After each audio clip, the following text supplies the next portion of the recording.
வணக்கம். நான் உங்கள் போலீஸ் பப்ளிக் கனெக்டர் கருப்புசாமி. இன்னைக்கு நம்மளுடைய பதிவுகள்ல பார்க்கக்கூடியது குழந்தைகள் கடத்தல். இந்த குழந்தைகள் கடத்தல் நம்ம மாநிலங்கள் மட்டுமல்ல, பல மாநிலங்களிலும் இது தொடர்ந்து நடைபெற்று வருகிறது. இதற்கு காரணம் என்ன அப்படின்னா, நம்மளிடத்தில் நட்பாக பழகுபவர்கள் இருக்கிறார்கள். நட்பாக பழகிக் கொண்டு, அதாவது ஆண்களாக இருக்கிறார்கள், பெண்களாக இருக்கிறார்கள், முதியவர்களாக வேடமிட்டும் இந்த திருட்டு வேலைகளில் ஈடுபடுகிறார்கள். அவர்கள் எப்படி முதலில் தொடங்குவார்கள் என்றால், நம்மளிடத்தில் நல்ல நட்பாக தொடங்குவதில் போல இவர்கள் ஆரம்பிக்கிறார்கள்.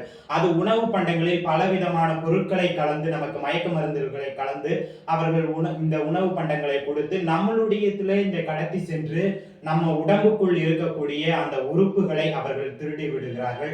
திருடி அதை நல்ல லாபத்திற்கு விற்கலாம் என்ற இந்த அல்ப யோசனைகளால் இதை ஏற்படுத்துகிறார்கள். இந்த குழந்தைகள் பாதுகாப்பு கடத்தலில் இருந்து நம்மை தடுக்க வேண்டும் என்றால், உங்களுக்கு ஏதேனும் தகவல் இருந்தால் 1098 என்ற எண்ணை அழைக்கவும்.